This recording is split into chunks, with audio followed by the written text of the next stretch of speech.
Today I will show you অনেক ঝটপট এবং কম সময়ের ভিতরে কোরিয়ান রামেন বানানো এবং যেটা কিনা বানাবে আমার লিটল ব্রাদার। যেহেতু এটা ডুডলসের, এটাতে আলাদা কোনো রামেন সস ছিল না, যার কারণে আলাদাভাবে এই সসটা বানিয়ে নেওয়া লাগছে। Tomato sauce, soya sauce, vinegar, এই যে কি সুন্দর করে আমি ভিডিওতেই বলতেছিলাম যে ভিনেগার। তো আর অ্যাড করছিল এখানে মরিচের গুঁড়া আর এই নুডলসের যে মশলাটা ছিল সেটা। দেখেন পারফেক্ট শেফ, যে স্মেল নিয়েই অনেক কিছু বুঝে যায়। তো সেদিন টোটালি সেই সব কাজ করছিল, সসেস কাটিং থেকে শুরু করে রান্না এবং এভরিথিং।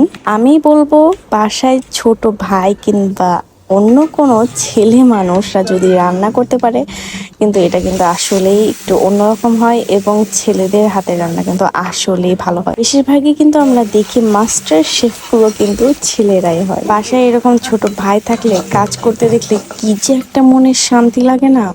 আর রান্না সত্যি আসলে অনেক মজা হয়েছিল। আর ঝটপট যে কারণে বললাম, এখানে জাস্ট রামেনটা সিদ্ধ করে নিবেন আর সসেস দিলে সসেস অথবা চিকেন অ্যাড করলে চিকেন, আর এই সসটা বানাই নিলে ফুল ফ্লেভার পাওয়া যাবে। আমরা এখানে দুধ অ্যাড করে একটু সুইটেস্ট ফ্লেভার আনার চেষ্টা করছি। এটা totally depends on you. Otherwise আমার ভাই এটা মাঝে মধ্যেই বাসায় বানাই থাকে, আর এবং আমরা এটা অনেক মজা করে খাই। এটা বেস্ট টেস্টি হয়েছিল।